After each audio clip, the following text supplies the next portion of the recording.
Check this out. Somalian deported back home, struggled to adjust. I'm going to run this clip. I don't want to be here no more. I'm so tired of being here, this place. This is where I'm living.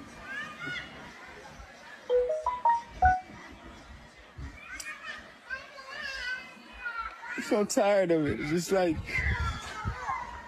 I want to go back. I don't want to be here no more. I don't cut my hair. I don't shave. I don't do nothing. I agree with Donald Trump 110%. If you come this country illegally, you deserve to get deported. I'm tired of the racket. I'm tired of the scams, This is ridiculous here. $1 billion in welfare fraud? Yo, pack them up. Deport them. Deport them. Hello and welcome to this channel.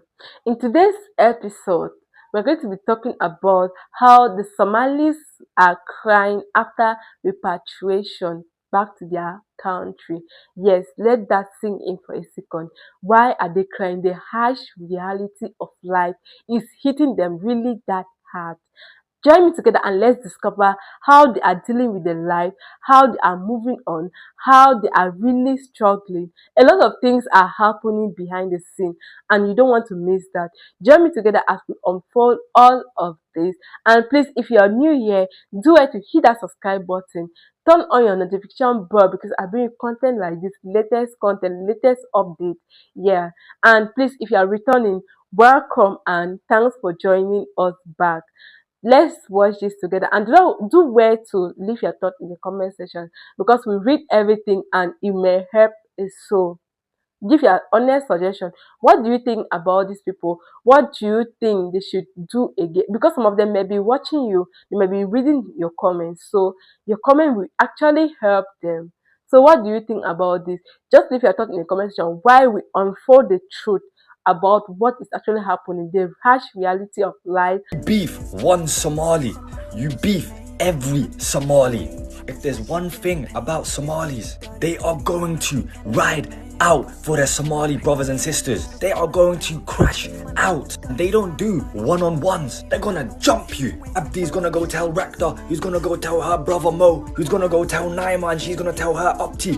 You are fucked. You are well and truly pissed if you get into beef with a Somali, because word will get out that you're beefing the Malis, and then it's up from there. Even if you think that Somali is miskin, just watch anime and play PlayStation. They have someone in their network that is a trapper, that is on job. The Somali network is bigger than Google.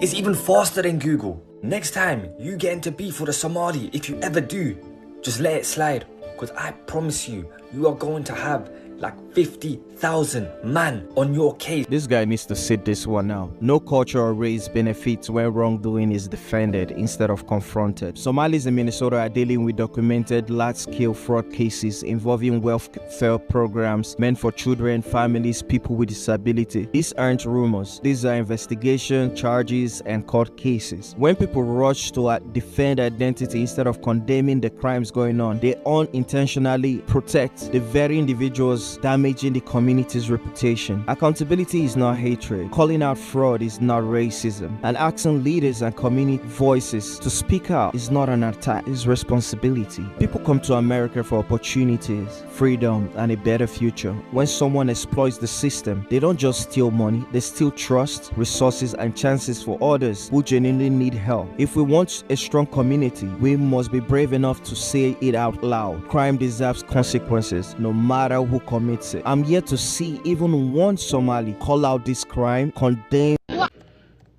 News outlets are reporting that the Trump administration has specifically given orders to ICE to start rounding up and questioning and deporting Somali immigrants, specifically in Minnesota, because Minnesota has the biggest Somalian population in the United States. Now, this is interesting because this proves a previous point that I had that, the Trump administration was starting with Hispanic people and leading us down the pipeline to see who else they can try. And this, I fear, is going to open a door of them stopping really any person with dark skin, brown skin, and essentially asking, where's your papers? And surely they're going to accidentally deport people who are actual citizens. But who would have guessed this? Who would have predicted this very thing months ago? Because I had a theory months ago that a lot of the things that were happening within the Trump administration was a test to see how far they could go with people's civil rights. And they've gone very far. And because they've gone far, they're going to keep going. Because if I can step over the line, why not keep going over the line? Like, what are we talking about? And yes, folks have done, horrible things, and people have committed crimes, but we should not be pointing the entire community in one brush and being singled out as fellow Americans. There's a justice, there's a process of due process. It's really hard for me to even listen to people like this because there's just so much fraud. All right, this guy, he wants to talk about, don't put all the blame of a few bad Somalis onto the whole community. Well, this guy got some nerve to talk. He actually forgets that his wife was part of urban, what was it called? Let's see what it's called, man.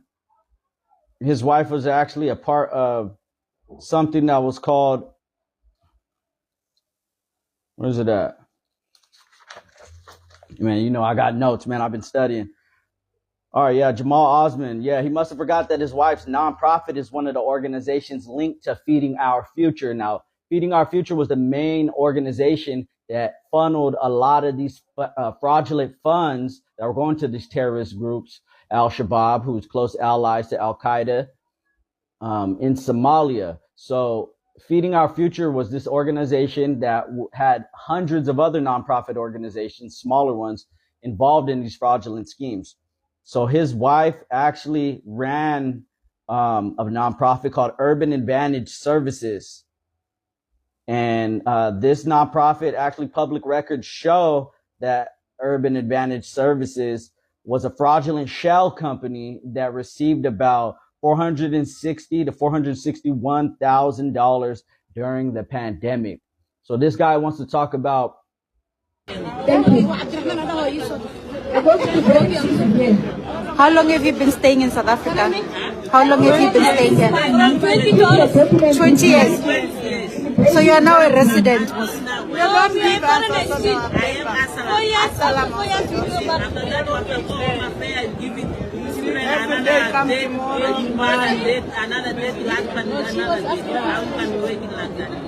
But if Home Affairs come here, they're going to arrest you if your thing is expired. Arrest is better. I can go eat my hand.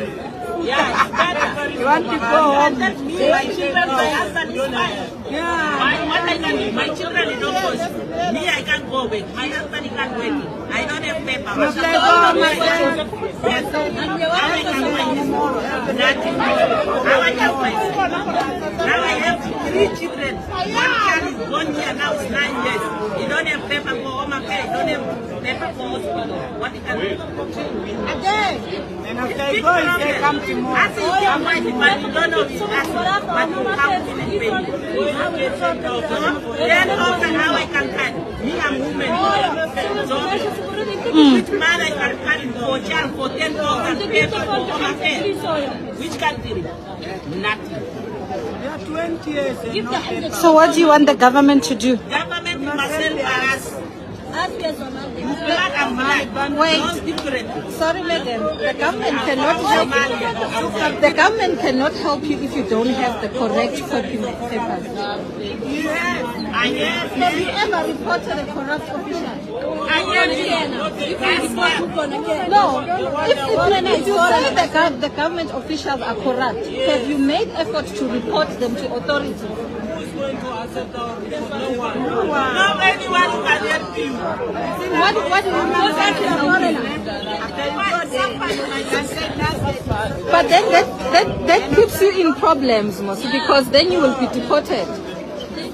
You'll be I deported. have paper for 4 years for me. My children have 1 year. My husband has 6 months. How is coming? It's one family. But if you guys are not happy, why don't you go back home where you come from? How I can go, but I don't have transport. I don't have work. My husband is not working. So why are you sitting here if you don't have work? Yeah, I want to feed my children. How are you going to feed them by sitting outside? I'm working for women like me. That's why I'm working inside. How did you get here if you don't have money to go back? That's why I'm suffering until I'm coming here. That's why I'm coming here. So we must take you to. So you want to go? We must take you to Lindela with your children so that they can deport you back to your country. Yes. Okay. You want to go back home? Okay. Okay. Okay. Immigration because it's the problem. Wait. Whoa. Let me tell you something. The problem is that while you are here doing nothing, you expect the government of South Africa to carry you when your government couldn't carry you, couldn't feed you, couldn't give you jobs, couldn't give you health care or education for your children. But you expect a country as young as South Africa to do that for you. I'm here. You ask me what I'm here. My country is fighting. That's why Mama, where are your asylum documents? Somali. Mama, on that note, when you come to South Africa, you must comply with the law. What are the laws saying? You're coming from a country where there's a crisis, to a country where there's not. The law is saying, if you're in a country, you must have a valid aid. Listen, are you guys, listen, are you Now you in people you fighting this president is don't do anything. Listen, according to South Africa, if you come, you hand yourself over and you declare yourself, they give you an asylum permit, right? The asylum permit have got conditions on it, of the do's and don'ts. You cannot come here and commit crimes and you say you are running away. The asylum permit. See, have you read these conditions? You have it. Yeah. So you cannot open a business because you're on a temporary document. This is a temporary document. You can't open a business while they are on a temporary document. This will understand it. Open a business because you are violating you. So if you the condition, Mama, let me tell you, this is a temporary document. You're still waiting for a government to give you a why are you it's supposed to be valid for 3 months. But because of the system, you cannot start business on a temporary document. What will take you time to do something? What did I'm saying? What are you doing now? Yes, if you're both waiting, you must have a valid. That's a law. And you don't. I mean, I have no worry. I don't know how they take away my citizenship and like deport me, but I don't even know like why that's such a scary threat. Like I'm not the 8-year-old who escaped war anymore. I'm grown. My kids are grown. Like I can go live where. What happens when the country you fled becomes the place you're afraid to walk outside? Are you okay? No, it's not okay. It's not okay. What happens when home starts to feel conditional? They think that we're nothing. Like we're just like wasting space. Last week I was in Minnesota reporting this story. So they suspect this guy's ICE. It turns out I was reporting on a turning point. Minneapolis feels under occupation. I'm Jamal Osman. Welcome to my journalism toolkit. 80,000 Somalis call Minneapolis home. Most are citizens, most are legal residents. All are being watched. Trump calls it Operation Metro Surge. 3,000 federal agents deployed, the largest immigration crackdown in modern American history. It doesn't feel like a surge. It feels like an occupation. Some of the most devastating moments in this story involved children. Kids back at the kitchen table, laptops open, schools closed, not because of weather, not because of illness, but because parents are scared to be separated from their children. I also miss the teachers, like how they used to do like fun activities with us, how they used to take us places. It's just like, it's like COVID. It's like COVID, but this time it's not a disease, it's people.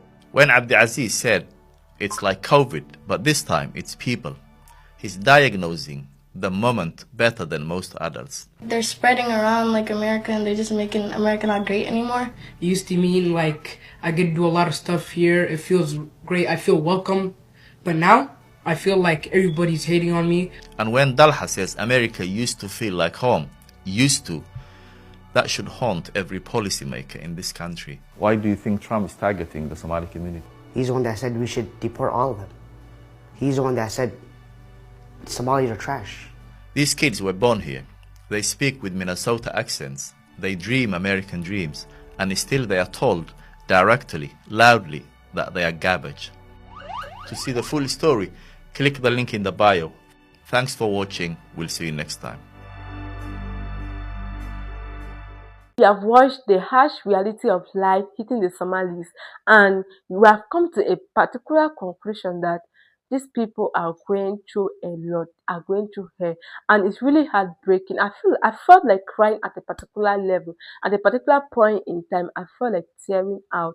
But then again, why did they allow themselves to be in that mess when they could fix things ahead of time? Because you in a country that does not belong to you, you are supposed to fight for yourself and try to establish in your country, and not in that very country that you know they can send you out of the country at any time, at any point in time. Yeah. So, in your honest opinion, what do you think these people should do? What is your thought about them? Leave your thought in the comment section. And please, if you are new here, if you watch to this level and you have not subscribed, do it to hit that subscribe button. Turn on your notification bell, because I bring you content like this every single day, every single time. I bring you latest updates. And see you in my next episode.